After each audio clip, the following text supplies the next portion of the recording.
कि कल से आपको आपकी इलेक्ट्रिसिटी बिल, आपको गैस की बिल, वाटर सप्लाई बिल आपको नहीं देनी पड़े या बहुत कम देनी पड़े, तो ऑफ कोर्स गाइस आप काफी पैसे बचा पाएंगे, आप काफी मनी सेव कर पाएंगे, जिसको आप अपने इंफ्रास्ट्रक्चर पे, एजुकेशन पे और ओवरऑल अपनी पर्सनालिटी पे लगा सकते हैं। तो इसी बेसिस पे हमारी कंट्रीज काम करती हैं। आज हमारी पॉपुलेशन लगातार बढ़ रही है, तो हमारी एनर्जी रिक्वायरमेंट भी उसी तेजी से बढ़ रही है, जिसके लिए एक एनर्जी मीट करना एक बर्निंग इशू है। आप रिसेंटली देखते होंगे कि कंट्रीज एक दूसरे के साथ आ रही हैं, एमओयू साइन कर रही हैं, एनर्जी रिक्वायरमेंट के लिए कोलैबोरेशंस कर रही हैं।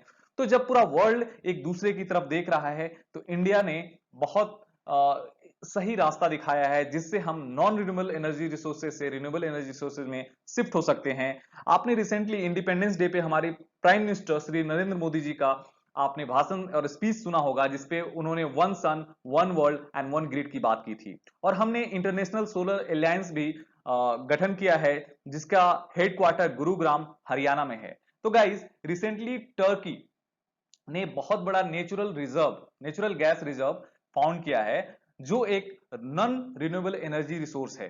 तो हम इसके बारे में बात करेंगे। Welcome everyone to our YouTube channel study Aapa with Rishi पे। पहले आप इसकी जियोग्राफिकल लोकेशन समझेगा, इसकी जियोग्राफिकल लोकेशन कहाँ है। तो आप ये समझे कि हमारा ये ये हुआ ईरान, ये है टर्की, आप इधर पीछे आएंगे तो ये है इंडिया। तो गाइज ये इनकी जियोग्राफिकल लोकेशन है। और ब्लैक सी कहां पे उन्होंने फाउंड किया है, ये ब्लैक सी का रीजन है। इस जगह पे उन्होंने अपना 150 किलोमीटर के दायरे से, कोस्ट के 150 किलोमीटर के दायरे पे उन्होंने gas reserve, natural gas reserve का रिजर्व फाउंड किया है। तो आगे बढ़ेंगे गाइस, और हम ये देखते हैं कि उनके जो प्रेसिडेंट हैं तैयब अर्दगन, जो रिसेप तैयब अर्दगन हैं, वो उन्होंने अनाउंसमेंट किया है कि 320 बिलियन क्यूबिक मीटर का नेचुरल गैस भंडार, नेचुरल गैस रिजर्व उन्होंने ब्लैक सी पे फाइंड किया है। और जो एक्सप्लोरेशन साइट है उसको टूना वन बोलते हैं, और जो सीप है जो एक्सप्लोरेशन साइट में जो इन्वॉल्व थी उसको द फेथ बोलते हैं। तो देखो, टर्किश नेचुरल गैस, जो टर्किश नेचुरल गैस कंजम्पशन है, एक डेटा आप देखोगे तो 2018 की बात करेंगे तो 49.3 बिलियन क्यूबिक मीटर का रिक्वायरमेंट था इनको, और वही 2019 में थोड़ी कम हुई है, जो 44.5 बिलियन क्यूबिक मीटर हुई है। लेकिन वो एक्सपेक्ट कर रहे हैं कि ये और कम नहीं होगी, क्योंकि उनके उनके यहाँ जो अपार्टमेंट्स हैं, बिल्डिंग्स हैं नए नए, वो बहुत तेजी से बढ़ रहे हैं, जिसके कारण उन्हें काफी नेचुरल गैस के रिक्वायरमेंट्स आ रही हैं, नेचुरल गैस के जो पाइप्स हैं उनको बिछाने पड़ रहे हैं।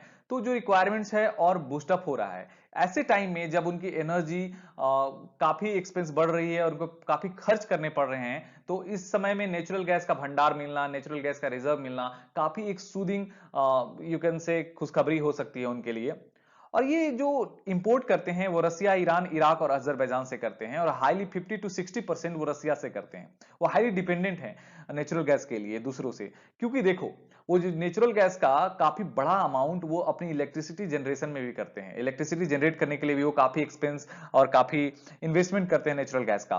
तो आप देखो कि ये जो अभी उनको मिला है वो भंडार, क्या वो यूज आज मिला और कल से या एक साल के अंदर करना शुरू करेंगे? तो इसका आंसर है बिल्कुल नहीं, क्योंकि वो इसके लिए इंपोर्ट पे पहले से डिपेंडेंट थे, और इनके पास वो आइडिया, वो इंफ्रास्ट्रक्चर अभी डेवलप नहीं हुआ है। इसलिए वो फॉरेन कंट्रीज के जो कंपनीज हैं उनके साथ कोलैबोरेशन कर सकते हैं, और वो एक्सपेक्ट कर रहे हैं कि 2023 मतलब आज से 3 साल के बाद वो इसके लिए तैयार हो जाएंगे। तो गाइज ये जो है, और उनकी जो करेंसी लीरा है, जो पहले बीच में काफी डिवैल्यू हो गई थी, उसकी वैल्यू काफी कम हो गई थी। इसी कारण टर्की अभी जो है वो second fastest growing house hold price है। कहने का मतलब है उनके यहाँ जो हाउस होल्ड स्टफ्स हैं उनके प्राइस काफी हाई बढ़ रहे हैं, काफी तेजी से बढ़ रहे हैं।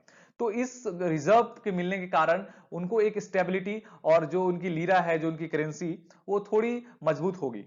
तो गाइज देखेंगे कि टर्की का लोकेशन जो जहां पे ये मिला है, वो लोकेशन एग्जैक्टली है कहां। तो देखो ये है ब्लैक सी, और ब्लैक सी में भी वो जो ये फाइंड किए हैं वो अपने मेरीटाइम जोन के आसपास फाइंड किए हैं, जो उनके कोस्ट से 150 किलोमीटर के अंदर है।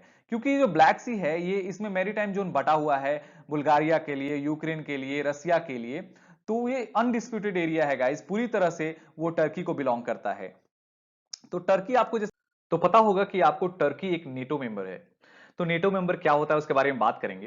पहले आप ये समझो कि अभी एक रिसेंट न्यूज आ रही थी जिस टर्की इंगेज था टेरिटोरियल डिस्प्यूट्स में ग्रीस और साइप्रस के साथ, ईस्ट मेडिटेरियन सी में। ये जो इनको रिजर्व मिला है वो ब्लैक सी में मिला है, लेकिन जो ये डिस्प्यूट चल रहा था वो मेडिटेरियन सी में चल रहा था। वहां पे फ्रांस को भी आना पड़ा इनकी जो बीच बचाव में, और फ्रांस ने भी राफेल तैनात कर दिए थे, फ्रांस ने भी वार्निंग दे रहा था, क्योंकि आप देखो फ्रांस भी वार्न कर रहा था ग्रीस को, सॉरी टर्की को, कि वो इस डिस्प्यूट्स में ना पड़े, इसकी जो अभी जो पीस है इस एरिया को वो डिस्टर्ब ना करें।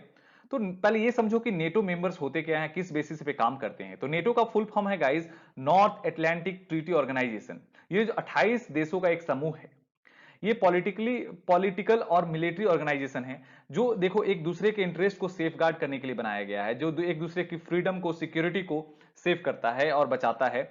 इसकी हेडक्वार्टर है ब्रुसेल्स बेल्जियम में, और जो इसका फॉर्मेशन हुआ था, जो स्टैब्लिशमेंट हुआ था, वो 1952 में हुआ था, वर्ल्ड वॉर 2 के बाद। तो बहुत बार ये क्वेश्चन आता है कि वर्क कैसे करता है। देखो, आप किसी नेटो मेंबर की कंट्री पे अगर आप अटैक करोगे तो ऐसा माना जाएगा कि आप सभी कंट्री पे अटैक किए हो, और बाकी सारी कंट्री उस वॉर में इन्वॉल्व हो जाएंगी। तो यहाँ एक इंटरेस्टिंग बात ये थी कि जो टर्की और जो ग्रीस के साथ जो एक इंगेजमेंट हो रहा था, जो वो एक डिस्प्यूट्स में आ रहे थे, ये दोनों नेटो मेंबर हैं, तो एक दूसरे के खिलाफ ही आ रहे थे। इसके लिए फ्रांस को बीच में आना पड़ा, और फ्रांस इसलिए भी बीच में आया क्योंकि नेटो मेंबर्स में जो फ्रांस है, यूके है और यूएस है, ये तीनों ही न्यूक्लियर आर्म कंट्रीज हैं, यानी उनके पास न्यूक्लियर आर्म्स हैं। तो इसके लिए फ्रांस की रिस्पॉन्सिबिलिटी भी बन जाती है कि उस एरिया में वो पीस मेंटेन करने के लिए रिस्पॉन्सिबल हैं और रिस्पॉन्सिबिलिटी निभाएं। तो देखो, बहुत बार एक सिली क्वेश्चन है, बहुत बार लोग पूछते हैं क्या इंडिया भी इसका मेंबर है? तो गाइस बिल्कुल नहीं, क्योंकि देखो ये या तो नॉर्थ अमेरिकन के लिए या यूरोपियन के लिए ही है। आप देखो, हम इसके लिए एलिजिबल नहीं है, इसलिए हम इसके पार्ट नहीं है।